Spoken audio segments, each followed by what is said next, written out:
Selamat pagi semua, saya Dr. Riko, dokter anak di RSUD Malingping. Ya, terus lanjut dok, kenalan dulu. Ya, saya lulusan dari Fakultas Kedokteran USU ya di 2018 dan sekarang saya bekerja di RSUD Malingping, RS Hermina Cirua sama RS Polda Bayangkara Serang. Dokter, lulusan tahun berapa dok? Ini spesialis anaknya. Spesialis anak saya lulus tahun 2018 dok. Oh, 2018 ya. Oke. Dokter tinggal di mana? Ya di Serang, saya di area Pakupatan. Oh, oke. Terus sama itu ya dok, Instagramnya, nama Instagramnya. Instagramnya? Nanti mau ada yang nge-add. Nanti boleh DM Dokter Novi aja ya untuk Instagram saya ya, apa yang mau di-add ya. Oke, ya udah nggak usah lama-lama, kita langsung aja. Dokter mau ngasih intro dulu tentang suplemen dan vitaminnya atau langsung ke pertanyaannya? Langsung ke pertanyaannya saja dok, biar para netizen bisa puas dengan jawabannya nanti. Oke, ini aku nggak milih-milih, jadi langsung urutannya tuh sesuai sama yang udah masuk ke komen yang ada di Instagram aku. Yang pertama itu ada dari @kakarifka, pertanyaannya, dok, vitamin yang bagus apa buat anak usia 1 tahun dan anak usia 8 tahun? Oke, baik ya.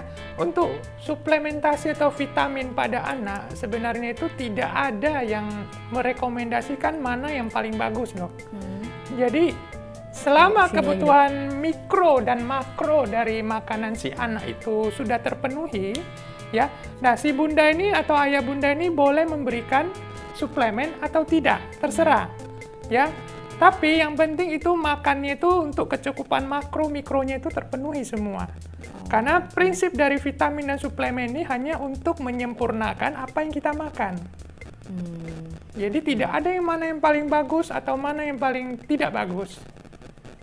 Berarti nggak ada patokan usia ya dok? Tidak ada patokan usia. Harus usia berapa dikasih vitamin? Iya. Terus lanjut aja ya.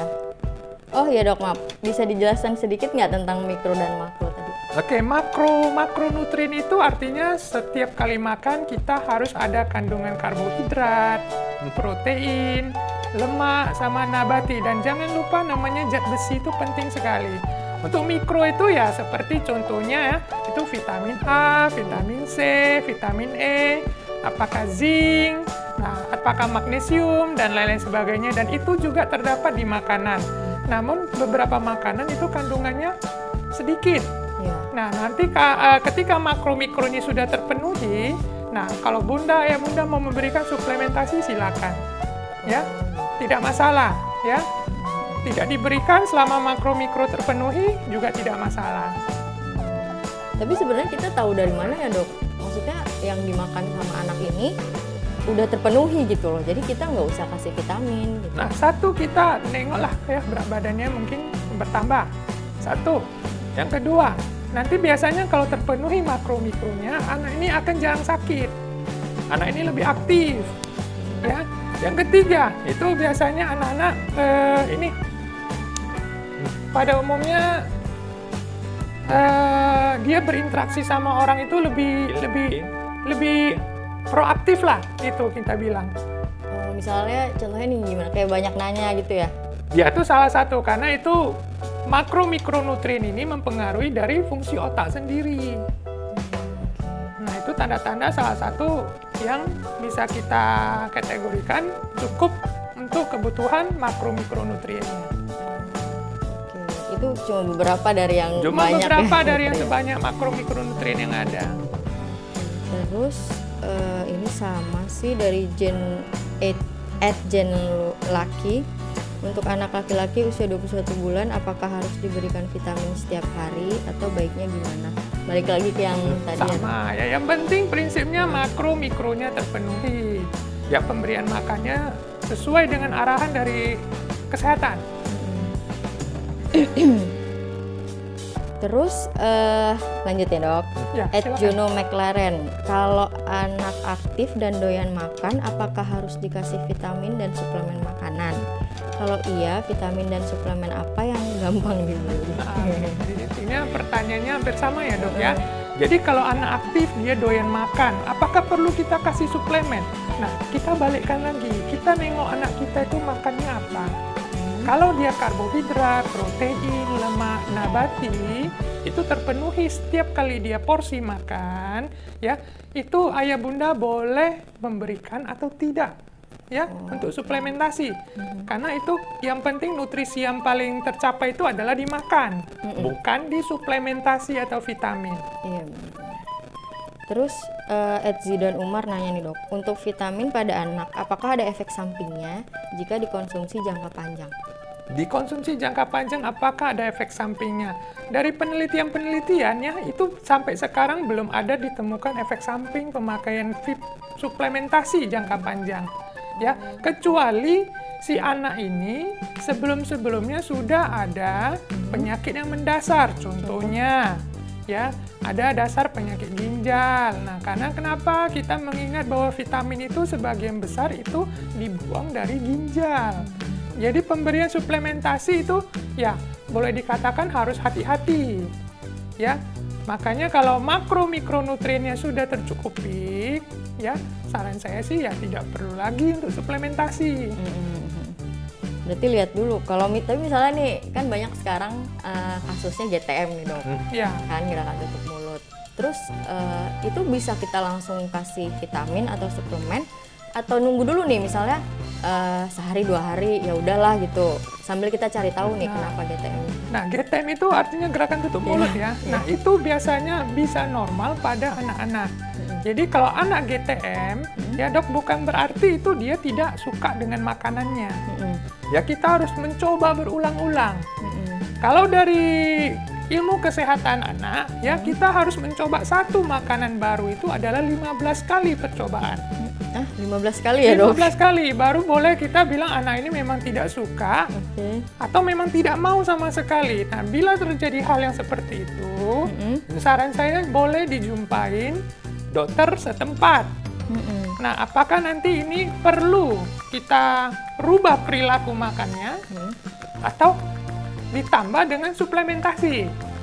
Jadi harus cari tahu penyebabnya. Jadi jangan karena anak GTM langsung saya kasih suplemen.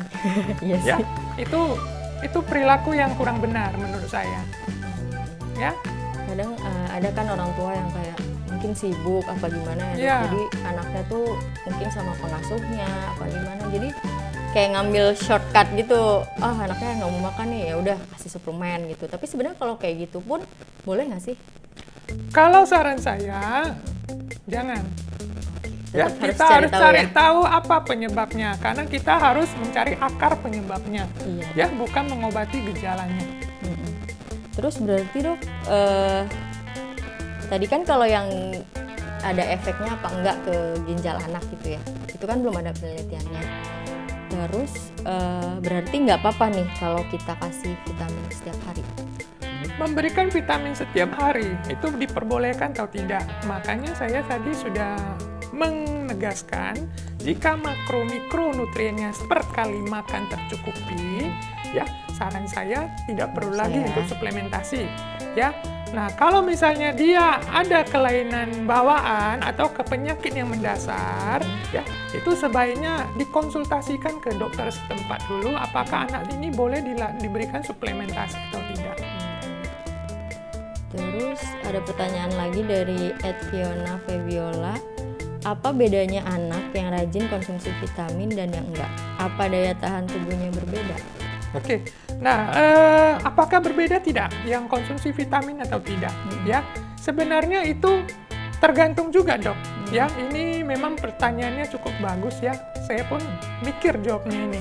Ya, tergantung anaknya bagaimana. Kalau makro mikronya terpenuhi, ya, nah pemberian suplementasi itu bisa membantu fungsi kognitif. Salah satunya tergantung suplementasi apa, ya, karena biasanya multivitamin suplementasi itu tidak satu macam, bermacam-macam. Nah, kalau nanti dia masalah apa tadi dok? Maaf dok. Ini kedaya tahan tubuhnya. Daya tahan tubuh. Nah, masalah daya tahan tubuh ini akan terbentuk ya dengan bagus apabila ya makro mikronutrien itu bagus masuk dalam per kali porsi makan. Ya. Jadi balik lagi ya. Balik lagi ke makro mikronutriennya. Nah, itu penting sekali karena dari makro mikronutrien, antibodi atau kekebalan tubuh bisa terbentuk dengan baik. Bukan karena suplemen. Ya. Suplemen hanya pengganti atau penyempurna. Oke. Ya. Berarti kalau misalnya kayak tadi kan suplemen tuh banyak macamnya ya, Dok. Seandainya ada orang tua yang ngasihnya macem-macem nih, Dok, ya ngasih ini lah, ngasih itu lah, itu gimana ya, Dok? Maksudnya nggak apa-apa gitu ke si anaknya? Berarti multivitamin masuk, beberapa produk masuk. Iya. Ya, itu sangat tidak dianjurkan ya, karena sampai sekarang kita belum tahu apakah ada interaksi antara obat A dengan obat B untuk suplementasi. Jadi kalau mau memberikan suplementasi dalam jumlah yang cukup banyak, saran saya jumpain dokter setempat untuk berkonsultasi. Karena kandungan suplemen setiap produk itu adalah berbeda. Kalau misalnya nih contohnya ada yang ngasih anaknya zat besi, tapi kasih vitamin C juga, itu boleh barengan nggak? Atau harus dijarak atau gimana? Nah, pemberian vitamin zat besi ya, suplementasi besi itu memang disarankan berbarengan dengan vitamin C. Oh gitu. Ya, karena kenapa? Vitamin C ini memang sudah diteliti dapat menyempurnakan penyerapan zat besi dalam tubuh. Jadi memang disamakan minumnya. Dan biasanya dianjurkan itu adalah dalam perut kosong. Oh berarti sebelum makan ya? Betul. Itu nggak bikin mual ya? Kalau sebelum makan? Sesuai dosisnya biasanya tidak akan menyebabkan mual. Ya, karena zat besi ini bagus diserap dalam tubuh dalam suasana asam. Oh berarti pas perut kosong itu? Betul. Oke, tadi itu udah ada pertanyaan juga sih yang kayak gitu. Terus ini ada lagi, Dok, dari @haipamayo. Apa ada vitamin yang bisa buat anak gemuk, Dok? Nah, untuk ayah bunda ya, jangan pernah ada pemikiran kita bahwa vitamin itu dapat menyebabkan gemuk, ya, meningkatkan nafsu makan, tidak. Ya, karena berdasarkan katanya ada suplementasi, artinya ada penambahan. Artinya kalau anaknya mau gemuk, ya, perbaiki dulu pola makannya. Biasanya yang orang tua hadapi itu adalah mengenai masalah pemberian makan. Iya. Ya. Nah, kalau masalah pemberian makan ini tidak terselesaikan, ya boleh dibilang anaknya nggak bisa gemuk lah. Karena kenapa? Nutrisi yang harusnya pokok nutrisi masuk itu tidak ada. Tidak mencukupi untuk tumbuh kembang dia. Jadi bagaimana anak ini mau gemuk? Jadi bukan karena suplementasi anaknya gemuk, ya, tapi karena pemberian makan yang benar, ya, kandungan kualitas makan yang benar, itu membuat anak menjadi tumbuh dan berkembang menjadi yang sehat. Terus kalau misalnya mau milih vitamin itu kan harus dikonsulkan dulu ya, Dok, ke dokter. Saran saya dikonsulkan ke dokter setempat. Berarti nggak boleh dong misalnya orang tua, oh coba ini deh dulu buat siapa tahu Itu cocok. tidak dianjurkan karena misalnya kalau memang vitamin ini tidak diperlukan dalam tubuh, ya, untuk anak ini dirasakan cukup dari makro-mikronya, mungkin kekurangan vitamin A misalnya. Ya, kita tambahkan yang ada produk vitamin A aja. Biasanya untuk satu vitamin atau suplemen ini dikonsumsi berapa lama, Dok? Dikonsumsi berapa lama sampai sekarang ini tidak ada patokan, ya, mau dikonsumsi berapa lama. Kalau saran saya, bila kebutuhan makro mikronya sudah terpenuhi, ya, ngapain kita kasih suplementasi lagi? Bagusan kita cari nutrisi yang lebih tinggi lagi dari makro mikronutriennya untuk membentuk kekebalan tubuh dia dan untuk tumbuh kembang selanjutnya. Kalau zat besi gitu gimana, Dok? Apakah harus sebulan atau 2 Nah, bulan? kalau zat besi ini ada 2 ya, Dok, ya. Ada yang suplementasi, artinya untuk pencegahan anemia, yaitu pucat. Ada yang untuk terapi. Nah, ini harus tergantung kasusnya bagaimana. Jadi kalau dia pucat karena dia karena anemia, pucat, artinya dia butuh terapi. Nah, di terapi ini biasanya minimal 3 bulan. Tapi harus pemantauan dari dokter. Ya, zat besi itu tidak boleh sembarangan kita berikan. Tapi ada, Dok, maksudnya anak yang susah makan nih, terus kayak oh ya udah coba kasih zat besi gitu, ada nggak, Dok? itu dicoba-coba. Iya. Dicoba-coba biasanya itu adalah ilmu kedokteran tidak pernah coba-coba biasanya. Itu karena ada evidence based medicine, kita bilang ada penelitian yang sudah dilakukan dan terbukti berhasil. Makanya kita bisa ningkatin nafsu makan anak. Bisa kalau dia memang defisiensi zat besi. Nah, makanya saya tadi sarankan setiap kali mau pemberian suplementasi sebaiknya dikonsulkan dulu ke dokter yang bersangkutan atau dokter setempat supaya lebih tepat suplementasi apa yang mau diberikan. Berarti kan nih dok, kita kan lagi new normal nih.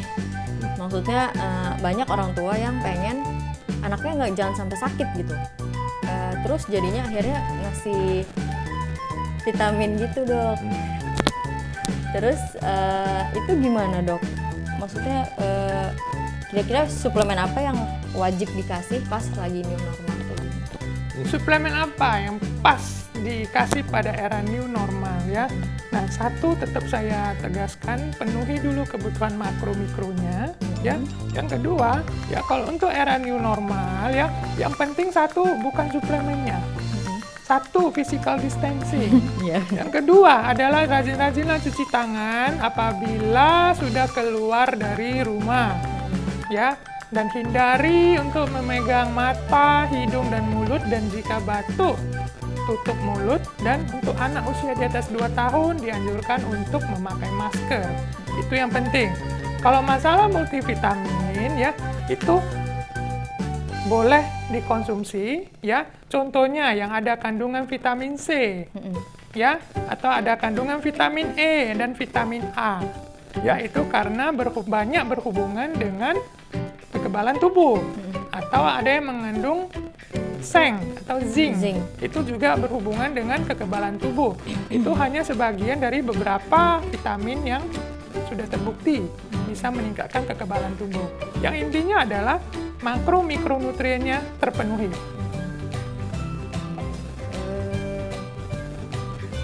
Oh, ini ada pertanyaan lagi. Sampai usia berapa anak butuh zat besi? Ya, zat besi sampai usia berapa? Sebenarnya itu sampai dewasa kita butuh zat besi juga. Nah, makanya itu saya tegaskan kembali tergantung makro mikro yang kita makan. Makro yang kita makan itu apakah mengandung tinggi zat besi? Contohnya itu zat besi biasanya ada di produk hewani.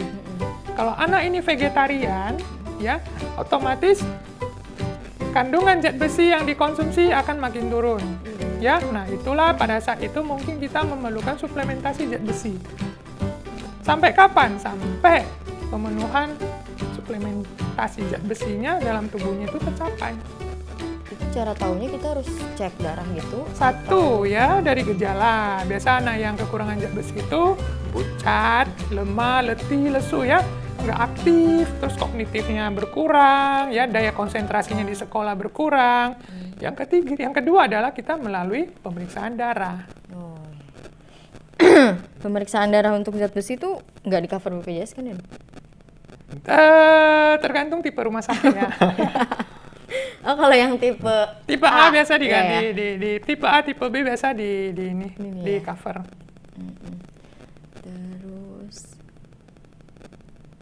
Terus ada yang nanya gini dok, @Ica Niza, bahaya atau enggak kalau anak minum vitamin lebih dari 2 tablet? Ini yang sejenis. Terkadang anak-anak nyangkanya itu permen, jadi kayak minta lagi gitu. Nah, untuk yang kasus yang begini, lebih dari 1 tablet atau 2 tablet, tapi vitaminnya sejenis. Nah, ada kasus misalnya kita... contohnya dok, vitamin C. Ya. Kan, rasanya kan kadang kalau buat anak tuh enak ya. Ya. Jadi minta lagi gitu kan. Ya, karena rasanya manis ya. Karena produk anak-anak itu biasanya manis. Nah, ini tergantung produk vitaminnya itu dosisnya berapa yang terkandung. Yang kita tahu contoh vitamin C itu dibuang melalui ginjal. Makanya kalau sudah kasih suplementasi atau vitamin ya, jangan lupa itu kebutuhan cairan harus terpenuhi. Karena sebagian besar semua vitamin dibuang melalui ginjal. Jadi kalau misalnya dia makan 2 tablet, bahaya tidak? Ya tergantung berapa dosis yang dimakannya. ya berapa dosis satu tablet vitamin yang terkandung di dalamnya. Biasanya kalau anak itu kebutuhan vitamin C-nya berapa ya dok? Itu biasanya 50 sampai 100 mg per hari. Per hari ya? Ya, tergantung itu masih yang maintenance ya. Itu yang masih kebutuhan harian. Belum lagi kalau dia ada aktivitas, belum lagi dia nanti kalau demam atau sakit, Nambah ya? belum lagi flu, itu nanti kebutuhannya makin meningkat. Kalau kebutuhan cairannya dok? Itu kalau kebutuhan cairan anak-anak itu bergantung pada berat badannya. badan. Jadi setiap kali berat badannya bertambah, kebutuhan cairannya akan meningkat. Ada patokannya nggak dok kira-kira? Patokan bagaimana dok? Misalnya berapa mili per kilogram berat badan kebutuhannya gitu misalnya. Nanti tinggal dikali berat badan. Itu harus dihitung ya. Tapi kalau saran saya ya biasanya kalau di bawah 10 kilo ya dikalikan 100 cc per kilogram berat badan. Kalau di atas 10 kilo itu nanti ada perhitungannya sendiri lagi. Ya. Oke, terus cari dulu. Kalau untuk usia 5 tahun berat badannya 18 kilo tuh masih bagus ya, Pak? 5 tahun 18 kilo. Ya, masih cukup bagus lah. Terus ada lagi nih, Yulianar Nengtias. Anakku 2 tahun, makannya banyak, nyomil oke, susu juga, tapi berat badannya stuck di 10 kg. Oke, ya stuck di 10 kilo tapi makan banyak, ngemil bagus ya. Terus ya, susu ya, ya itu memang sudah betul ya. Cuman kita harus di sini yang nanya tidak deskripsikan makannya apa. Iya. Ya intinya kan tadi setiap kali makan itu makro itu butuh yang namanya karbohidrat, protein, lemak, nabati. Nah 4 macam ini masuk nggak di setiap kali dia makan? Kalau dia masuk, ya misalnya masuk cukup, kualitas kuantitasnya bagus, jumlahnya bagus, kualitasnya bagus, ya dari jenis makannya bagus. Tapi kenapa dia tetap stuck? Nah kita biasanya kalau kayak gini kemungkinan apakah dia ada infeksi yang lain atau dia butuh suplementasi tambahan, makanan tambahan. Nah kalau yang kasus begini saran saya coba jumpain dokter anak setempat biar nanti diplotkan kurvanya memang bagaimana itu. Apakah memang masih sesuai usia atau cuma kekhawatiran orang tua saja? Nah itu makanya saran saya itu jumpain dokter anak supaya lebih tahu bagaimana kurva pertumbuhan anaknya. Terus ada yang lagi dok, @susilawati. Apakah vitamin atau suplemen nantinya bisa membuat ketergantungan pada anak? Vitamin atau suplemen bisa membuat ketergantungan. Sampai saat ini penelitiannya belum ada sampai sana ya dok. Cuman ya dari pengalaman saya selama ini ya belum adanya ketergantungan dengan suplementasi atau vitamin yang diberikan pada anak. Terus ada lagi nih, @babyfiona. Anakku yang pertama konsumsi berbagai macam vitamin nafsu makan, tapi nggak ngefek, makannya tetap aja kurang. Sebenarnya bagusnya gimana supaya anak doyan makan? Oke, makanya saya balikkan kembali, saya tegaskan ya, suplementasi itu bukan untuk meningkatkan nafsu makan ya. Nah, satu bagaimana cara anak mau makan adalah dari kecil ya usia 6 bulan itu kita kenalkan makanan dengan baik. Buatlah jadwal makanan yang benar.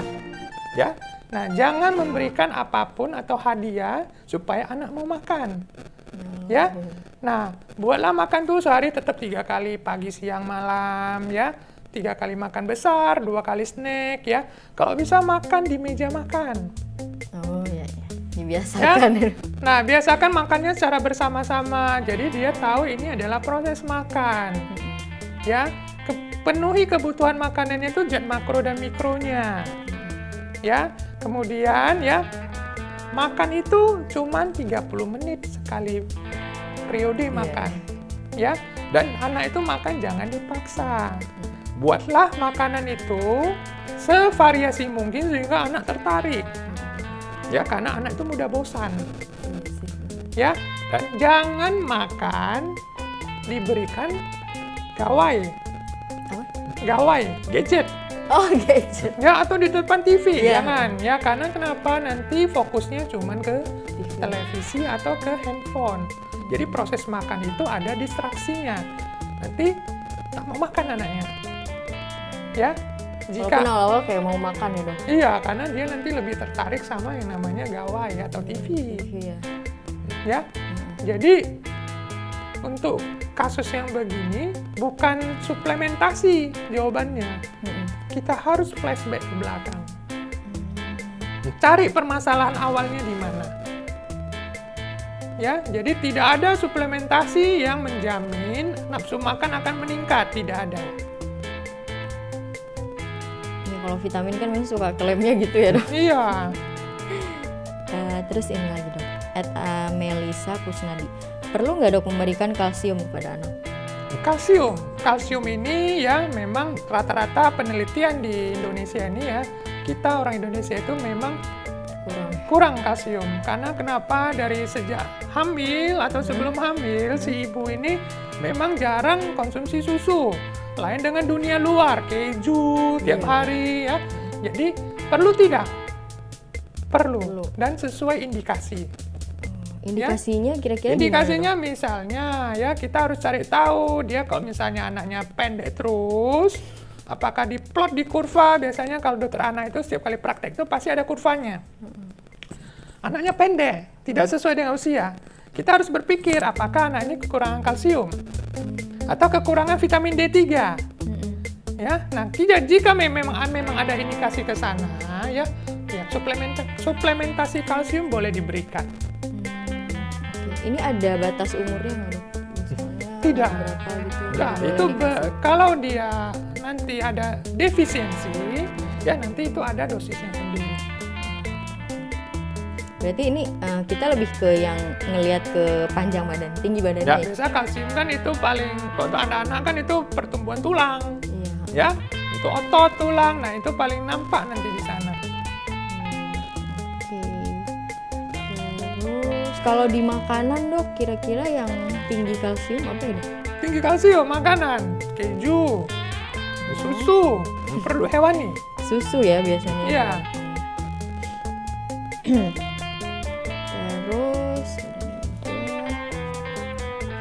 oh ya, terus ada pertanyaan lagi dari @ayudes. Kalau anak-anak minum jamu boleh nggak? Jamu, ya, itu bagian fitofarmaka ya. Nah, sampai sekarang saya jujur saya tidak mempelajari fitofarmaka ya, tapi saran saya dihindari untuk sementara dulu.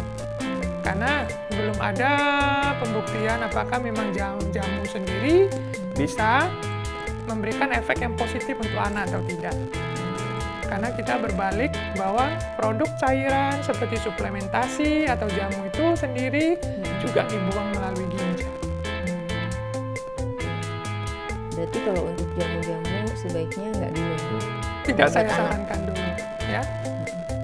Terus, tadi berarti kalau misalnya nih suplemen kan boleh, cuman kita harus pastiin dulu makro-mikronya. Kalau pas anak lagi nggak mau makan, misalnya nih dok udah gonta-ganti menu segala macam, aturan makan udah diterapin, tapi masih juga nggak mau makan, itu boleh kasih suplemen.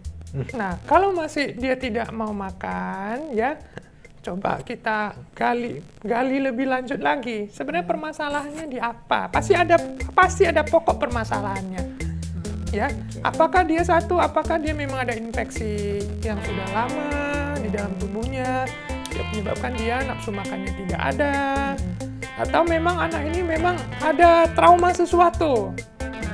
Kan biasanya trauma makan itu paling sering itu anak dimarahin, ya, dipaksa. Biasa anak itu udah dari kecil udah kayak gini, udah trauma, dia udah ingat bahwa proses makan itu tidak menyenangkan dibuat. Jadi dia nggak mau makan. Setiap kali aku mau makan, aku dimarahin dulu. Jadi anak itu boleh dibilang pengingat. Iya. Ya, jadi yang kayak gini-gini itu boleh ditambah suplementasi, tapi alangkah baiknya jumpain dokter setempat dulu. Ya, Jadi tetap dokter yang memutuskan ya. iya, apakah memang perlu atau tidak? Oh ya, biasanya kan anaknya udah GTM nih dok, nggak mau makan, orang tuanya udah yang nyari tahu segala macam, terus pusing sendiri, terus kira-kira batas waktu berapa lama kita boleh, ya udahlah ke dokter gitu. Ya, kalau anaknya GTM dalam 2 minggu, timbang berat badannya. Oh, gitu. Kalau dalam 2 minggu tidak naik, Hah? ya, nah itu perlu kita mungkin berkonsultasi segera dengan dokter anak. Ini Ya. untuk semua usia dok? Semua usia. Ya, apabila orang tua, ayah bunda sudah berusaha maksimal, ya, ini udah dilakukan, tapi tidak ada solusi, tetap GTM dan berat badannya turun, segera jumpain dokter anak setempat. Ya, karena jangan sampai nanti ini berkelanjutan. Iya. Ya, Kecuali kalau dia sakit ya dok? lain halnya dia sakit. Ya, kita dewasa sakit aja malas makan. Iya. Tapi biasanya anak sakit kan nggak akan lama ya dok, maksudnya kan paling lama biasanya 2 minggu juga ya? 2 minggu, ya. Tapi tergantung sakitnya apa, dok. Oh iya. Ya. Biasanya kan yang paling sering tuh bapil. Bapil tuh ya gitu kan. kalau memang dia makan minumnya makro-mikronya terpenuhi, itu cepat sembuhnya. Karena Tapi biasanya nih kadang anak batuk tuh nggak mau makan dok, karena ada anak yang batuk tuh malah bikin muntah gitu. Jadi dia kayak nggak mau gitu, nggak mau ada yang masuk ke mulut misalnya. nah, kalau dia batuk buat muntah, dok, ini mungkin topiknya lain lagi ya. Oh, iya. Nah, itu sebaiknya itu segera jumpai dokter setempat dulu. Karena dengan batuk saja muntah dia tidak mau makan, nanti dia berat badannya dapat turun drastis. Efeknya apa? Kebutuhan nutrisi tidak terpenuhi, atau akibatnya apa? Daya tahan tubuhnya tidak terbentuk dengan baik. Jadi artinya apa lagi? Batuknya bakal makin lama lagi. Ya, berarti kalau anak sakit tuh boleh kasih vitamin. Saran saya tergantung vitaminnya apa. Kalau dia suplementasi besi tidak disarankan. Ya, karena dari ilmu medis sendiri, zat besi ini bisa dipakai oleh bakteri atau virus untuk berkembang biak. Jadi makanya pemberian suplementasi itu saran saya jumpain dulu dokter atau dokter anak setempat. Iya, tetap. Terus ini ada lagi dok, dari Kat Anggita. Boleh nggak anak diberi vitamin yang kandungannya echinacea? Echinacea, ya ini memang jadi hot Ada lanjutannya dok. news ini. Meniran black elderberry yang katanya bisa meningkatkan sistem imun. Nah, ada beberapa memang penelitiannya juga tidak banyak ya tentang echinacea, blackberry.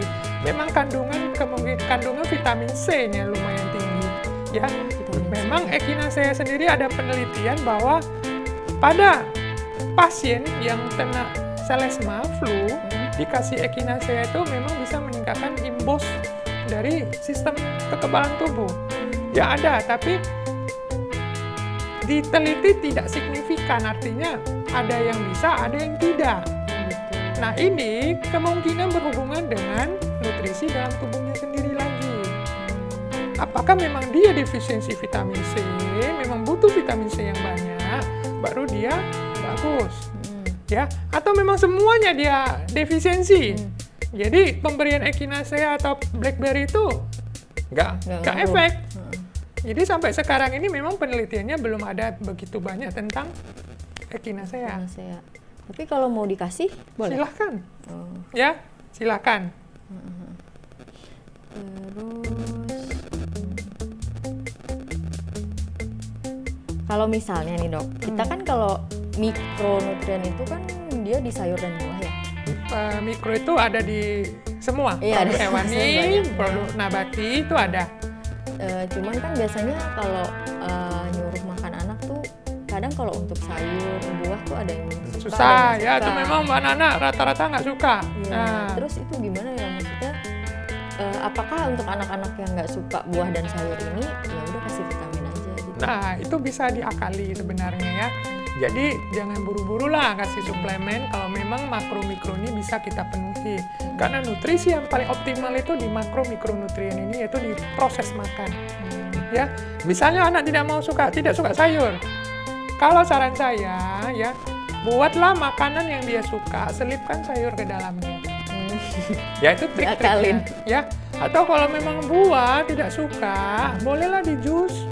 Lebih gampang minumnya, nanti pelan-pelan ditawari buah potong sendiri. Jadi dia tawari ya, mula-mula boleh dikasih jus, cuman jangan banyak gula, nanti kemanisan.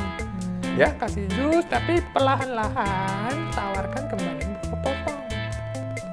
seiring dia bertambahnya usia.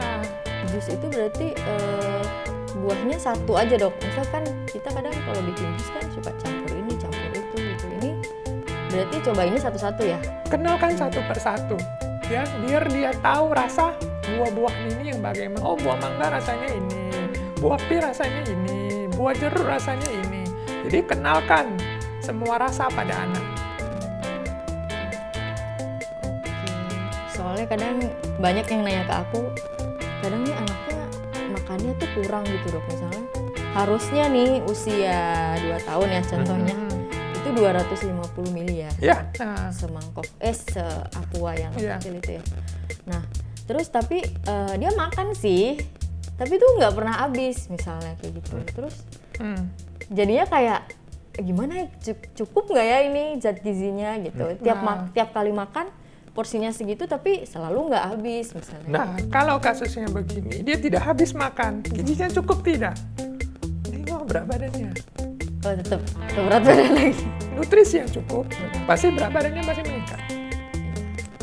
Berarti kalau berat badan stuck, kemungkinan kurang. Nah, kalau berat badan stuck, kita harus cari tahu kenapa. Jangan sampai anak ini per 6 bulan berat badannya itu aja. Ya, nanti akibatnya apa? Anaknya akan kurus ya, atau anaknya akan pendek dan sangat pendek. Lagi gembar-gembor stunting soalnya. Pertanyaannya udah nih dok, rata-rata sih lebih ke perlu nggak sih gitu vitamin? Bener nggak sih bisa ningkatin daya tubuh? Jadi perlu saya tegaskan untuk terakhir kali ya. Jadi tidak ada satu suplementasi apapun yang bisa meningkatkan nafsu makan. Ya. Nah, anak tidak nafsu makan ya, kemungkinan satu dia kekurangan defisiensi mikronutrien. Nah, kita harus cari tahu memang betul atau tidak. Salah satu yang paling banyak kita hadapi sekarang adalah anemia defisiensi besi. Nah, kita harus cari tahu memang betul atau tidak. Maka saran saya itu jumpain dokter anak setempat atau dokter setempat. Ya, penuhi kebutuhan makro mikronutrien ya. Jika sudah terpenuhi semua ini ya, biasanya nafsu makannya akan balik kembali. Sih, maksudnya pengalaman aku juga ada kayak saudara gitu yang anaknya susah banget makannya, terus dibawa ke dokter anak, dikasihnya vitamin juga sih dok, tapi ada zat besinya juga. Terus anaknya jadi doyan makan gitu. Ya, kemungkinan dia memang defisiensi zat besi. Kalau sudah ketahuan mikronutrien yang defisiensi apa, kemudian kita substitusi, yaitu kita ganti, biasanya metabolisme tubuhnya akan berubah. Makanya penting sekali dikonsultasikan ke dokter setempat. Oke, udah habis pertanyaannya. Sudah ya? Makasih banyak ya dok Ya, untuk sama-sama. waktunya. Kita bisa ngobrol-ngobrol kayak gini mungkin nanti lain kali. Kalau dokter berkenan dengan tema yang lain. Terus apa lagi? Ya, semoga informasi saya ini bermanfaat untuk ayah dan bunda ya. Amin, mudah-mudahan pasti bermanfaat sih dok. Soalnya banyak banget yang nanya masalah vitamin dan suplemen ini. Apalagi sekarang lagi pandemi gitu. Pandemi ya. Jadi semua orang khawatir gitu. Ya udah kalau gitu. Makasih banyak ya dok Ya, atas sama-sama. waktunya.